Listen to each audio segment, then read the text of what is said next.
প্যারি তুমি আজকে ডিম দিয়ে খাবে? আচ্ছা আর কি দিয়ে খাবে? ফুলকপি খাবে? কি হবে ফুলকপিতে? আচ্ছা ফুলকপিতে গ্যাস যদি হয়, গ্যাস হলে কি হবে? কি কি দিয়ে খাবে আজকে? কি কি আছে দেখে বলে দাও তো বাবাকে। মাছ, ডাল, ফুলকপি, পালং শাক, ডিম, বাঁধাকপি। ফুলকপি খেলে গ্যাস হবে, পানি দেবো। ইস গন্ধ গন্ধ, ছি ছি ছি, গন্ধ, লজ্জার বিষয়, গন্ধ। লজ্জা লজ্জা পাদু দিলে, লজ্জা লজ্জা। কিছু লাগে, তুমিও তো যাও, কি দি আমি? তুমিও তো যাও পাদু।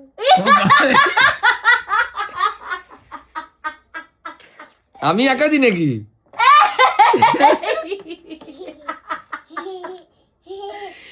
কে পাদু করে তুমি বলো? কে বেশি পাদু দেয় বেবি? ওই দেখো নিজেকে দেখো। ওরে বাবা রে।